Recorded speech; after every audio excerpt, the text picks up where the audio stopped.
सत श्री अकाल जी, स्वागत है आप सभी का मेरे चैनल जीत कोड में। और आज की इस वीडियो में हम बात करने जा रहे हैं फंक्शन इन पाइथन के बारे में। तो बिना टाइम वेस्टिंग के वीडियो को स्टार्ट करते हैं। हमने अपनी प्रीवियस वीडियो में व्हाइल लूप के बारे में डिस्कस किया था।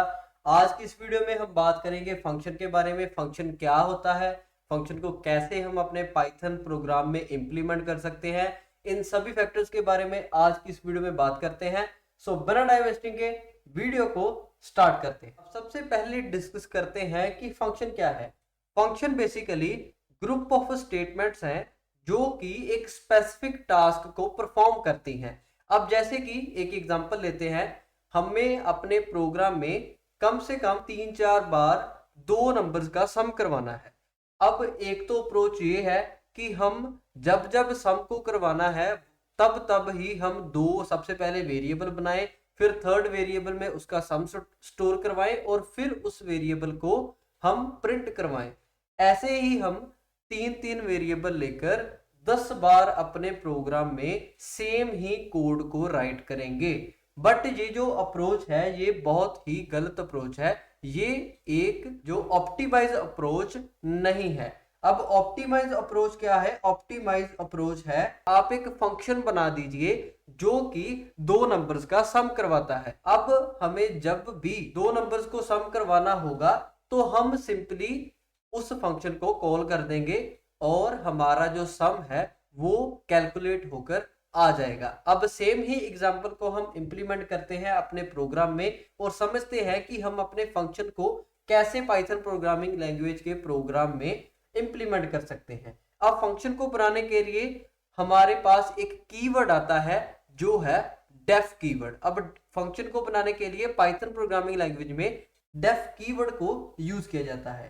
तो हम बेसिकली दो नंबर्स को सम करवाने का फंक्शन राइट करने जा रहे हैं। तो सबसे पहले हम कीवर्ड राइट करेंगे डेफ और इसके बाद हमने अपने फंक्शन का नेम राइट करना है। जैसे हम वेरिएबल का नेम राइट करते हैं वैसे ही हम कोई भी अपनी मर्जी का फंक्शन का नेम राइट कर सकते हैं। अब हम यहाँ पर पैरेंथेसिस लगाएंगे। अब इन ब्रैकेट्स में हम राइट करेंगे कि ये फंक्शन कौन कौन सी वैल्यूज को लेता है। बेसिकली जब हम इस फंक्शन को कॉल करेंगे तब हमने कितनी वैल्यूज इस फंक्शन में भेजनी है वो यहाँ पर राइट करेंगे। अब जैसे कि हम दो नंबर्स को सम करवाने का फंक्शन क्रिएट कर रहे हैं तो यहाँ पर हमें दो वैल्यूज चाहिए। सो सिंपली यहाँ पर हम बेसिकली वेरिएबल्स ही डिक्लेयर कर देंगे। एक वेरिएबल होगा ए और बी। आप अपनी मर्जी के कोई भी नाम यहाँ पर राइट कर सकते हैं।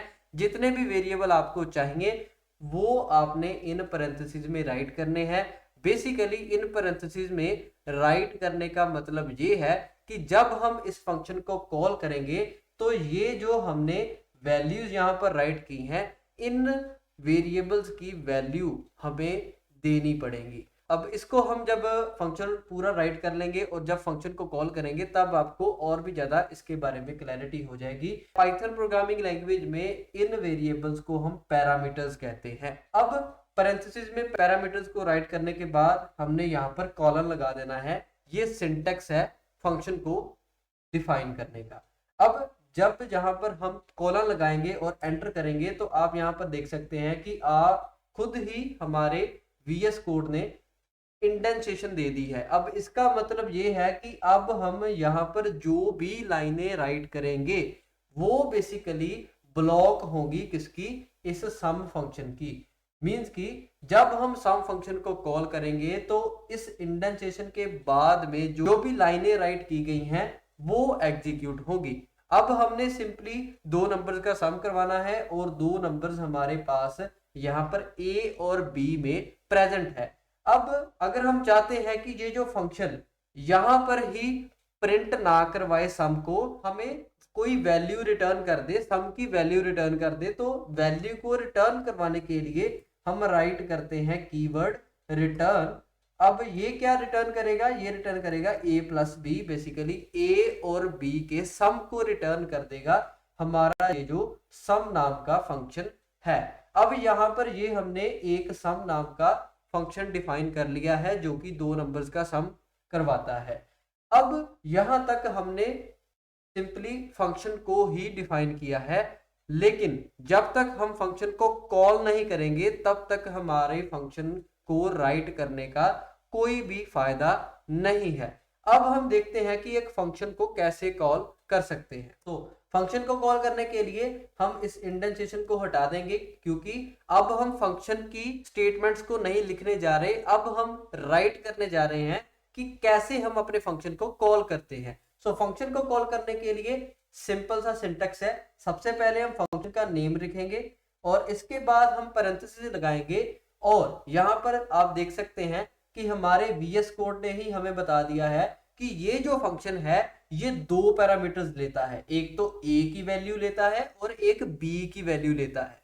अब हमने a की वैल्यू यहाँ पर एंटर करवानी है। सो a की वैल्यू मैं यहाँ पर 3 एंटर करवा दूंगा, और जैसे ही मैं कॉमा लगाऊंगा तो आप यहाँ पर देख सकते हैं कि जो ब्लू कलर b के ऊपर शिफ्ट हो गया है। अब हमने यहाँ पर b की वैल्यू डालनी है। सो मैं b की वैल्यू 7 राइट कर दूंगा।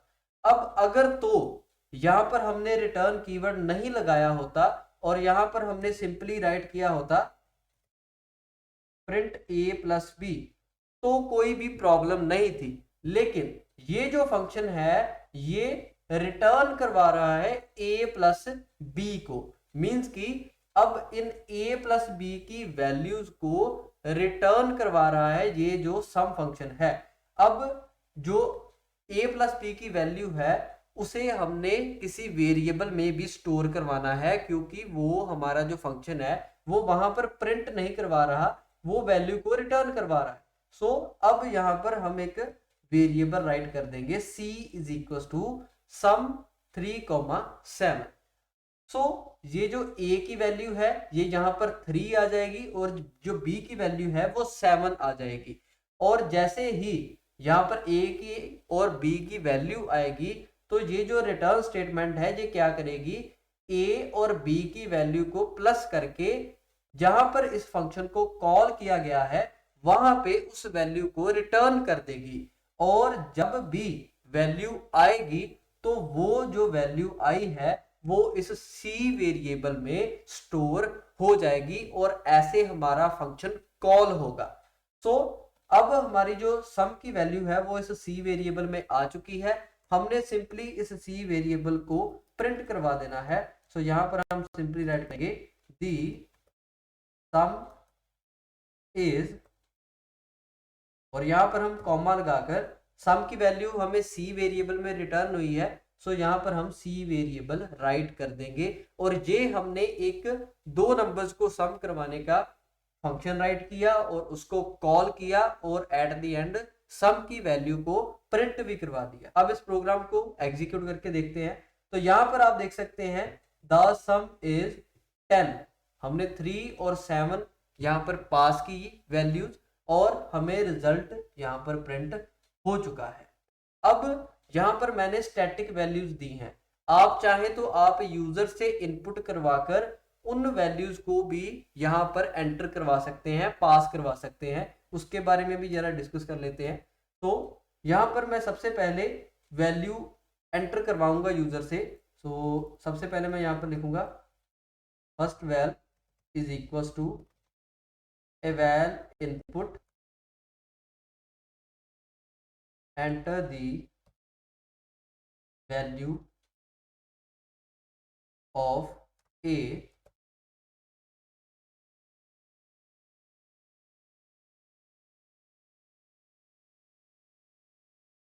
और अब हमने यूजर से फर्स्ट वैल्यू को फर्स्ट वैल वेरिएबल में स्टोर करवा लिया है इनपुट लेकर, और सेकंड वैल्यू को हमने इनपुट लेकर सेकंड वैल वेरिएबल में स्टोर करवा दिया है। अब हम यहाँ पर स्टैटिक वैल्यूज की जगह के ऊपर वेरिएबल्स को पास कर देंगे। तो सबसे पहले आएगा फर्स्ट वैल, और सेकंड वैल्यू हमने यूजर से किस वेरिएबल में स्टोर करवाई है, वो है सेकंड वैल। अब जो फर्स्ट वैल की वैल्यू होगी वो इस a वेरिएबल में स्टोर हो जाएगी, कॉपी हो जाएगी, और जो सेकंड वैल वेरिएबल की वैल्यू होगी वो कॉलिंग के टाइम इस b वेरिएबल में कॉपी हो जाएगी। अब जो वेरिएबल हम पास करते हैं जब अपने फंक्शन को कॉल करते हैं, और जो हम पैरामीटर्स पास करते हैं उनको हम कहते हैं एक्चुअल आर्गुमेंट्स। और जो हमने यहाँ पर अपने फंक्शन में पैरामीटर्स राइट किए हैं, इनको हम कहते हैं फॉर्मल आर्गुमेंट्स। सो ऐसे हम यूजर से वैल्यूज को एंटर करवाकर उन वेरिएबल्स को भी पास करवा सकते हैं, क्योंकि एट द एंड उन वेरिएबल्स में भी हमारे पास वैल्यूज ही हैं। अब हम इस प्रोग्राम को एग्जीक्यूट करते हैं। तो सबसे पहले हमारा प्रोग्राम बोल रहा है एंटर द वैल्यू ऑफ ए। सो यहां पर मैं ए की वैल्यू 3 एंटर कर दूंगा और यहां पर मैं बी की वैल्यू 6 एंटर कर दूंगा। सो जैसे ही मैं एंटर करूंगा तो आप देख सकते हैं आ रहा है द सम इज 9। तो मैं होप करता हूं कि आपको फंक्शन के बारे में पता चला होगा कि कैसे हम पाइथन प्रोग्रामिंग लैंग्वेज में फंक्शन को यूज कर सकते हैं, कैसे हम वेरिएबल्स को पास करवा सकते हैं फंक्शन को कॉलिंग के टाइम, कैसे हम फंक्शन को कॉल करते हैं और कैसे हमने इस रिटर्न कीवर्ड को यूज करके जहां पर हमने फंक्शन को कॉल किया है वहां पर हम वैल्यू को लेकर एक नए वेरिएबल में स्टोर करवा सकते हैं। इन सभी फैक्टर्स के बारे में आपको अच्छे से पता चला होगा। सो मैं होप करता हूं कि आपको आज की वीडियो अच्छी लगी होगी और फंक्शन के बारे में आपको पता चला होगा। अगर आपको ये वीडियो अच्छी लगी हो और कुछ नया सीखने को मिला हो तो इस वीडियो को लाइक जरूर कर देना, और अगर कोई क्वेश्चन या सजेशन हो तो नीचे कमेंट बॉक्स में जरूर बताना, और इस वीडियो को अपने फ्रेंड्स के साथ शेयर जरूर करना जो भी पाइथन प्रोग्रामिंग लैंग्वेज को सीखना चाहते हैं। इस तरह की और वीडियोस देखने के लिए आप मेरे चैनल जीत कोड को सब्सक्राइब जरूर कर देना, और हम मिलते हैं नेक्स्ट वीडियो में। तब तक के लिए सत श्री अकाल।